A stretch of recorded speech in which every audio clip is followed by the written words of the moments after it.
pertanyaan pertama. Desainer tuh kenapa harus itu semuanya? Iya. mau arsitek, mau interior, mau produk semuanya pakai hitam semuanya. Gak tahu ya kenapa ya. Sebenarnya sih gue nggak merasa harus pakai hitam sih, cuman ya tapi kelihatan kurus aja sih sebenarnya sih. Simple aja sih sebenarnya. Bukan berarti against sama warna-warna ya gitu. Oke. Yes. On a serious note, nggak serius amat sih sebenarnya.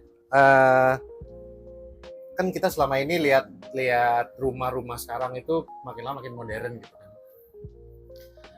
Menurut kalian nih, kenapa sih bangunan sekarang tuh lebih ke arah semen lurus, nggak ada detail profil, nggak ada. Yang menurut gue juga nggak tahu ya, mungkin gue salah, tapi menurut gue apakah itu cocok untuk iklim tropis ya?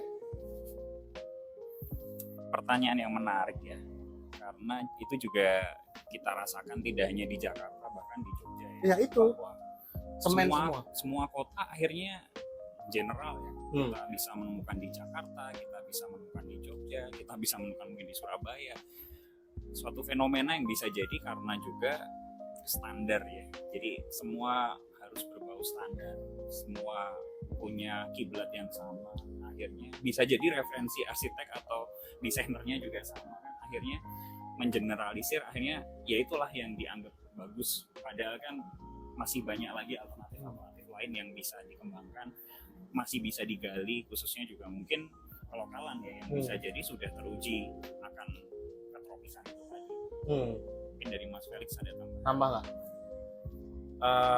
Kalau dari segi interior ya, kenapa akhirnya ujung-ujungnya sesimpel profil hilang ya, mudah dibersihkan.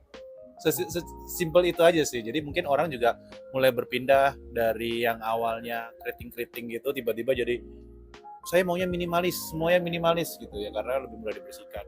Dan juga memang kebetulan referensinya yang dilihat itu sama ya, itu juga gitu loh. Kalau kayak gitu sebenarnya gimana ya? Apakah kita kedepannya akan driven by trend atau images yang kita dapat di social media atau misalkan di digital platform? Yang maksudnya kan cari mood board, cari apa, gampang ada di situ udah bagus-bagus gitu. Akhirnya ya begitu. Atau harus gimana? Susah banget ya.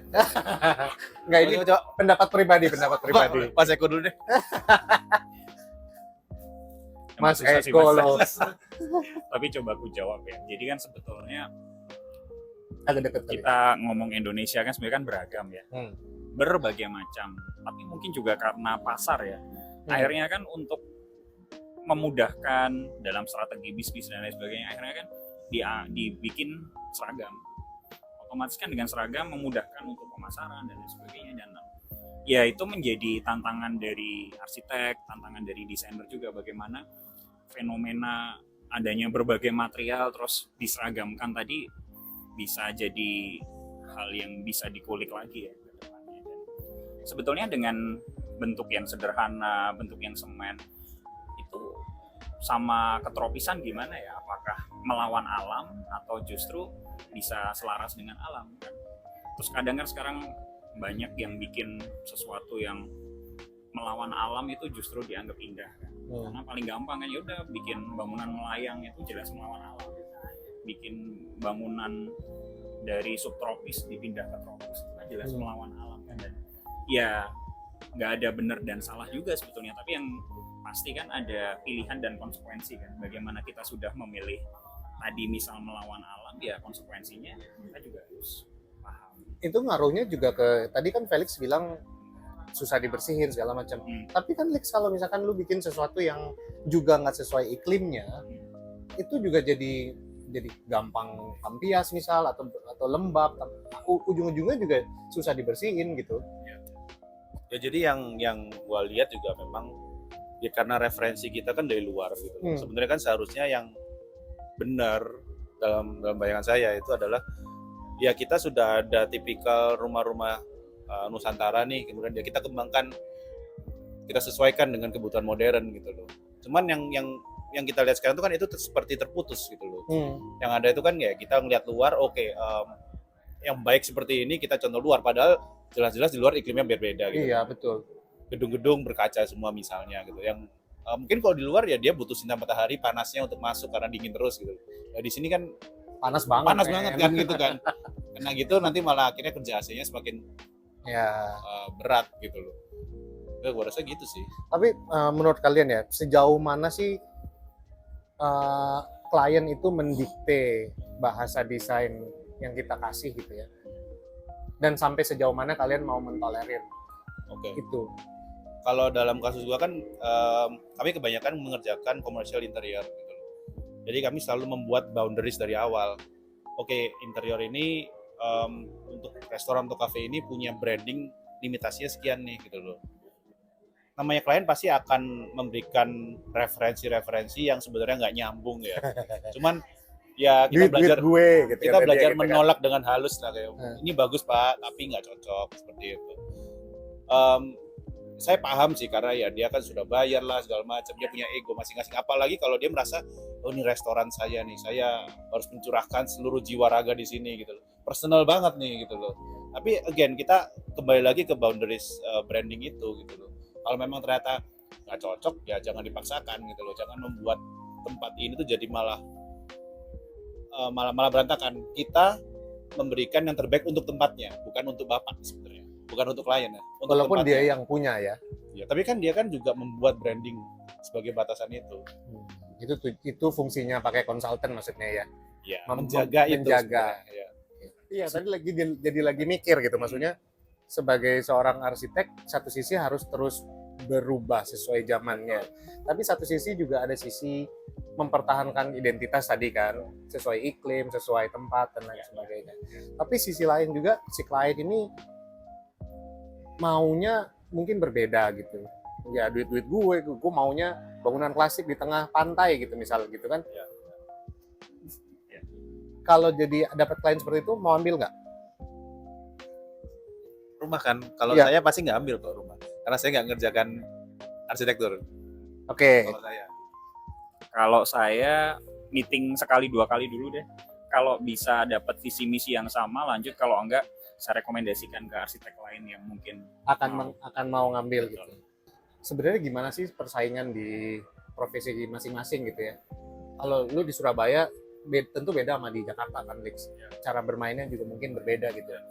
Kalau di Jogja, apakah saingannya banyak? Tadi kan ngomong ya.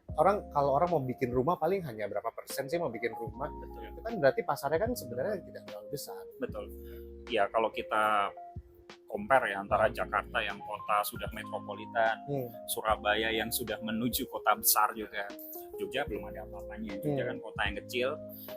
Tapi yang menjadi menarik adalah bahwa orang-orang Jakarta nih sudah pensiun, Pengennya ke Jogja. tinggal di Jogja. Nah itu yang bisa menjadi peluang kami sih, bagaimana uang itu tidak hanya dari Jogja, tapi malah justru dari masyarakat luar Jogja yang ingin tinggal masa tuanya di Jogja ya. Persaingannya menurut saya juga masih cukup sehat sih, karena kita ngomongin rumah aja kan sudah banyak style, sudah banyak arsitek juga yang punya kekasan masing-masing ya. Saya percaya bahwa kita akan dipertemukan klien juga dengan yang sefrekuensi dengan kita. Pun kalau tidak berarti kecelakaan istilahnya. Oh ya udah berarti salah kirim paling ibunya atau apa gitu. Ya kita kembalikan ke jalan yang benar menurut dia. Karena balik lagi bahwa arsitek atau desainer kan sebetulnya seorang bidan ya, yang membantu klien untuk melahirkan apa yang mereka impikan. Oke. Ya. Oke. Kalau kasusnya di Surabaya persaingan kalau saya dari bidang interior komersial ya, itu lebih detail lagi. Mungkin nggak seberapa banyak. Ada banyak, tetapi levelnya itu berbeda-beda gitu loh. Komersial ada yang spesialis kayak buat booth island di dalam mall, misalnya ada yang proses yang khusus di sini situ gitu. Kebetulan yang saya ambil, saya ingin ngambil lebih fokus lagi karena backgroundnya produk design. Jadi saya pingin interiornya tuh juga didesain seproduk-produknya sehingga brandingnya semakin kuat. Tujuan utamanya seperti itu gitu. Jadi itu juga salah satu cara untuk memperkenalkan produk desain juga sih ke Surabaya melalui interior komersial gitu. Persaingannya tapi menurut saya memang belum sekolaboratif di Jakarta ya. Kita masih seakan-akan masih sendiri-sendiri gitu loh. Cuman tapi yang menarik adalah yang mempersatukan kita tuh justru vendor sebenarnya. Kita dipertemukan oleh vendor yang sama, terus kemudian ngobrol-ngobrol, kenal ini nggak. Dari situ justru si vendor ini yang bisa memperkenalkan kita dan akhirnya bisa mulai kolaborasi, mulai ngobrol. Kalau nggak ada itu, saya rasa ya diem-diem aja semuanya, jalan aja sendirian. Acara desain emang nggak gitu banyak di Surabaya? Kebetulan nanti bulan Oktober 2025 tuh ada namanya Art Sub. Jadi dia Art tapi. art tapinya ya. Jadi kalau untuk acara desain sendiri sih bisa dibilang nggak ada ya. Oh. Belum ada. Jadi Never say makanya never. tadi vendor-vendor itu justru yang ngelit jalannya gitu ya. Betul. Yang nyambung-nyambungin gitu. Iya. Kebetulan vendornya juga talkative juga, bubbly juga orangnya. Ya sales apa yang lo harapin kan? Iya kan. Iya, akhirnya Lemes. ngajak-ngajak mulutnya. juga dalam ada agenda ya sebenarnya. Nah Ya. itu. Pakai bareng gua nih gitu. Nah itu dia. Karena siapa yang mendrive itu kan, the industry. Nah kalau di Jogja gitu juga. Jogja juga hampir sama sih sebetulnya. Peran vendor kan jadi tadi bikin gathering bareng. Tapi Kita nggak ada acara ngobrol-ngobrol. desain gitu. Acara desain ada, Koda namanya ya. ada Koda, terus juga ada Koda by the way acara yang dibuat sama Eko sendiri dan teman-temannya gitu ya. ya itu dari kegelisahan kami juga sih Mas Ujin, bagaimana profesi kok jalan sendiri-sendiri ya. Padahal semakin kesini semua profesi itu butuh kolaborasi Betul. antara A, antara B, antara C. Untuk apa ya? Untuk produk yang lebih baik, untuk sebuah jasa servis kita yang lebih komprehensif, sehingga bisa menjadi solusi buat klien itu sendiri kan. Dan Koda menjadi wadah sebetulnya untuk berinteraksi, tidak hanya sesama desainer, juga bisa jadi ke vendor, supaya juga vendornya juga bervariasi dong. Ada yang produk A, ada yang produk B, dan semakin kompetitif di vendor juga, semakin value-nya semakin menarik juga. Ada yang ngusung sustainability, ada yang ngusung B, ada yang ngusung C. Jadi hal yang menarik dan kita berikan ke klien pun jadi sesuatu yang lebih baik. Oke. Masih ingat nggak proyek pertama yang ditanganin apa? Lulus ya. Aduh, malah makro. Kita bikin rencana jangka panjang buat Jogja. Waduh, berat-berat. Gak arsitek pada saat itu. Karena ini dulu lulus, sidang, ditawarin dia sama dosen kan, ya udah bantu dulu, oke lah ya, setahun 2 tahun. Tapi proyek yang pertama untuk arsitektur bikin rumah sih. Bikin rumah, klien. Itu dapatnya dari mana? Kliennya? Dari teman arsitek yang merekomendasikan ke saya. Jadi, nah kebetulan proyeknya juga jawir banget kan, dia suka arsitektur Jawa. Pas dong. Pas sih. Ya dari situlah belajar akhirnya, belajar arsitektur Jawa, terus akhirnya oh ya cocok nih kita coba. Dan akhirnya repeat sampai sekarang. Nah, itu sudah proyek ke-6 ya. Wah. Lex gimana Lex? Proyek Oke. pertama apa? Sebenarnya hampir mirip. Jadi proyek pertama itu Buangan juga dari sebenarnya nggak buangan, bukan buangan ya, tapi repeat sampai sekarang ya. Oke. Jadi memang proyek pertama ini ketika gue baru selesai kerja dari Jakarta, dia adalah salah satu orang yang mempercayai gue untuk buat kafenya dia di Surabaya. Gitu. Jadi memang apa namanya, kebetulan juga banyak proyek kita semua akhirnya ya mouth to mouth. Meskipun sekarang zaman digital semua orang gitu, tapi kebanyakan dari pekerjaan kita sih akhirnya mouth to mouth. Mouth to mouth. Eko juga sama Eko. Sama banget sih. Mouth to mouth juga ya. Tapi ada satu hal yang menarik sih sebetulnya. Jadi selain jejaring, selain kita punya banyak teman, selain kita punya banyak relasi, ada satu hal yang menurutku penting adalah kita punya spesialisasi. Ada satu kefokusan yang menjadi keahlian kita itu, walaupun kita misal palu gada nih semua bisa gitu nggak apa-apa, tapi ada satu kefokusan sehingga orang tahu kita itu dari situ dulu aja deh, terus sembari kenal, sembari bisa terus berkembang. Kalau kasusnya kita ganti sedikit, perlu nggak seorang desainer itu ya? Desainer tuh terlepas dari desainer apapun ya, arsitek, desainer bla bla. Perlu nggak dia terkenal dulu? Sebenarnya memang terkenal tuh membantu, itu kita nggak bisa pungkiri ya. Cuman ujung-ujungnya ya karya yang berbicara. Betul. Kalau misalnya kita terkenal kemudian kita gagal banget, merugikan banget gitu ya, ya mungkin nggak ada nextnya, nggak ada berikutnya, nggak ada repeat order gitu. Nah itu yang memang cuman again ya, namanya kita buat makanan, ini analoginya ya, kita buat makanan ya pasti rasanya dulu dong gitu. Kemudian baru setelah itu bercantik lah apa segala macem. Itu yang essence-nya dulu aja. Kalau misalnya kita bekerja sebagai desainer gitu ya, ya hasil karyanya dulu gitu loh, bukan keterkenalannya dulu. Karena terkenal tuh impact sebenarnya, bukan yang kita tuju. Impact karena pekerjaan kita bagus, Bonus kita ya. dikenal, bonus gitu. Yes. Karena kan sekarang banyak juga, ini karena kita di era TikTok ya, maksudnya sangat gampang untuk dikenal atau menjadi terkenal. Kalau di TikTok atau di aplikasi digital lain gitu yang ketika lu udah terkenal, banyak endorsement datang gitu, banyak endorsan datang bla bla bla untuk kayak ya intinya lu dilihat karena terkenal. Bukan lu dilihat karena lu punya identitas sesuatu gitu ya, sebagai arsitek yang mengolah arsitektur tertentu gitu, atau sebagai produk designer yang begini gitu, nggak begitu, tapi kayak ya karena lu punya follower banyak gitu, misal. Ya kalau gua sih respect aja sih sama orangnya sih. Maksudnya semua orang kan mencari makan masing-masing. Kalau memang dia seperti itu ya sudah. Maksudnya kayak ya kita bisa buat garis idealisnya seperti ini, tapi kenyataannya nggak akan pernah bisa tercapai. Oke, last question mungkin buat kalian berdua.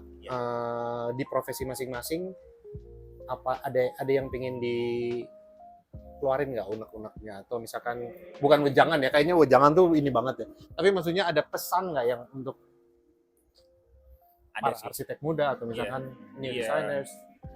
Pertama sih, ya mau nggak mau sustainability itu bukan hanya jadi konsep lagi, tapi benar-benar menjadi bagian desain. Karena kita tahu semakin kesini kok semakin nggak baik-baik aja dimanapun, entah itu cuaca yang lebih panas, terus hal-hal yang harusnya mungkin 20 tahun lagi baru kita rasakan itu sekarang malah udah kita rasakan. Dan sebetulnya kalau kita belajar lagi tentang kekayaan arsitektur kita kan sustain banget.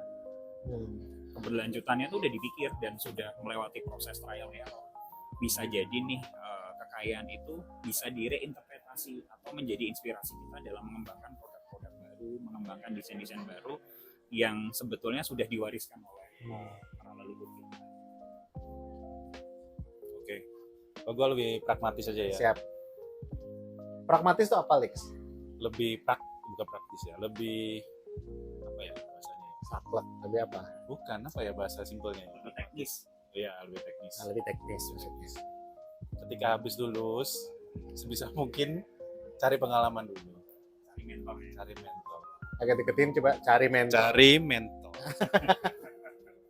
Karena gini loh, sekarang bayangkan kita baru lulus, kita nggak ngerti apa-apa. Kita dapat project, itu duitnya orang loh itu. Iya, iya. Dan kemudian akhirnya tersia-siakan begitu aja. Banyak ya? Banyak banget.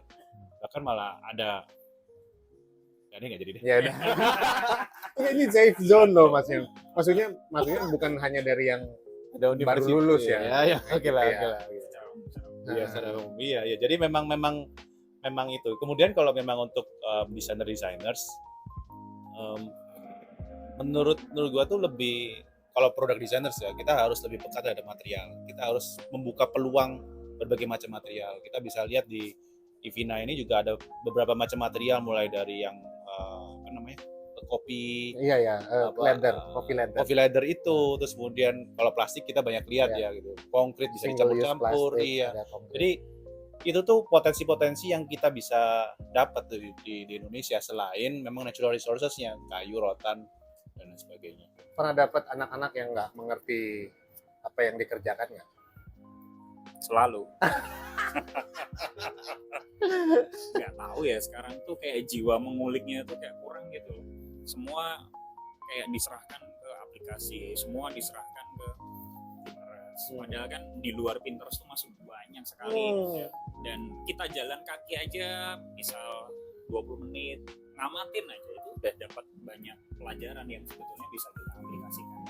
Nah, jiwa mengulik itu sebetulnya selain tadi terkait dengan akses material yang dipermudah, juga jiwa menguliknya itu emang harus ditumbuhkan ya. Dan itu nggak bisa instan juga kan, tiba-tiba orang yang males ngulik jadi rajin ngulik kalau nggak diproses dan diberi motivasi untuk itu juga.